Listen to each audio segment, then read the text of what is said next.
সারা সপ্তাহে বাবুকে একা সামলিয়ে যে কাজগুলো আমি করে উঠতে পারি না, সেগুলো ভাবি যে হাজব্যান্ডের ছুটির দিনই ওগুলো করে নিব।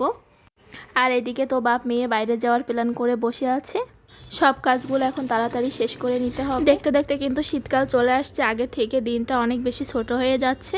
এই জন্য চাইলেই কিন্তু সব কিছু কাজগুলো সময় মতো কমপ্লিট করা যাচ্ছে না।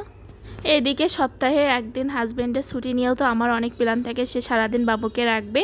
আর আমি সংসারে যে যাবতীয় কাজগুলো অন্য সময় করতে পারি না বাবুকে নিয়ে, তো সেইগুলো করব।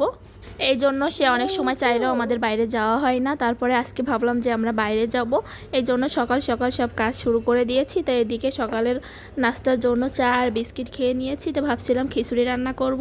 তারপরে বলছে যে থাক, খিচুড়ি এখন খাবো না, দুপুরে একেবারে খাবো। খিচুড়ি আর মাংসটা দুপুরের জন্যই করতে। সেজন্য আমি চা বিস্কিট বানিয়ে দিলাম, দিয়ে খেয়ে তারপরে আমি এখানে দুপুরে রান্না করার জন্য আসছিলাম। তা আমি এখন খিচুড়ি রান্না করব, তার জন্য চালটা মিক্স করে নিচ্ছি। তো এখানে আমি 2 রকম ডাল আর 2 রকম চাল দিয়েছি। পোলোয়া চালটাও আমি এখানে অ্যাড করেছি। আর তারপর আগে থেকে কিছু ছোলার ডাল ভিজিয়ে রেখেছিলাম, সেটাও এখন এখানে দিয়ে দিলাম। চালটা ভালোভাবে ধুয়ে নিয়ে চাল ধোয়া পানিটা আমি একটা পাত্রে রেখে দিয়েছি, গাছে দিব এজন্য। তারপর রান্নার সব কিছু গুছিয়ে রেখে আমি এইদিকে আসলাম, একটা কবুতর জবাই করব। এজন্য মাঝে করে যে কবুতর কিনেছিলাম সবগুলোই তো মোরগ হয়েছে, এজন্য আমি জবাই করে দিব ভাবছি।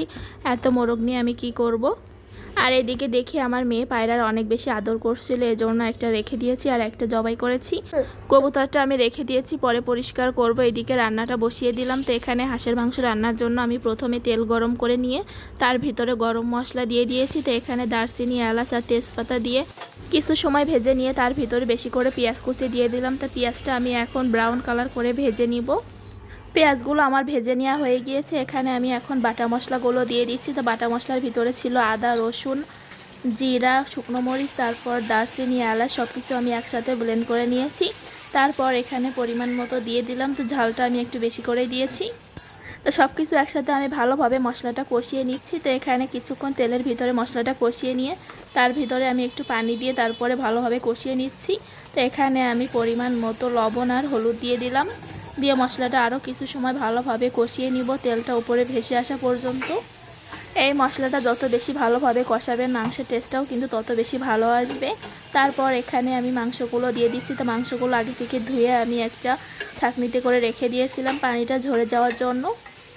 তারপর এখন আমি মাংসটা ভালোভাবে মিক্স করে নিব মশলার সাথে, দিয়ে এইভাবে কিছু সময় আমি কষিয়ে নিব। যতক্ষণ পর্যন্ত মাংস থেকে তেলটা বেরিয়ে না আসে ততক্ষণ পর্যন্ত আমি ভালোভাবে মাংসটা কষিয়ে নিব। এই সময় কিন্তু আমি একটুও পানি এখানে দিব না।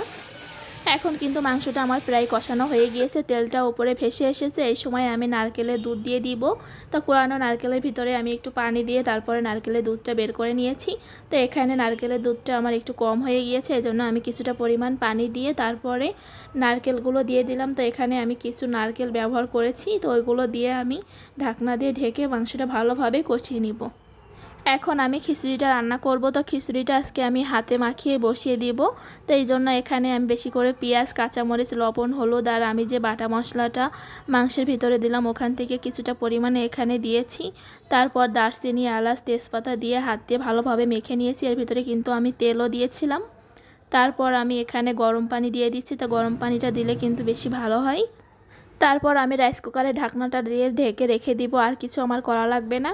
আর এইদিকে মাংসটা আমার কষানো হয়ে গিয়েছে। আমি এখন কয় পিস মাংস তুলে রাখছি কষানো মাংসটা খাওয়ার জন্য। তো মাংসটা এই পর্যায়ে দেখছি খুব বেশি একটা সিদ্ধ হয়নি, এজন্য আমি অল্প করে নিলাম।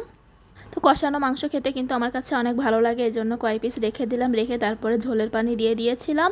তার রান্নাটা আমার প্রায় শেষ হয়ে গিয়েছে, তারপরে আর শেয়ার করা হয়নি। রান্না শেষ করার পর বাবুকে খাবার খাওয়াতে গিয়েছিলাম, এসে দেখি বাবুর বাবা এই যে কবুতর জবাই করা হয়েছিল ওইটা পরিষ্কার করে নিয়ে তারপরে আগুনে সেঁকে নিচ্ছিল। প্রথমবার তাকে এমন কাজ করতে দেখে কিন্তু আমি একটু অবাকই হলাম। বাইরে যেয়ে কি করলাম সেই সব কিছু নেক্সট ভ্লগে দেখতে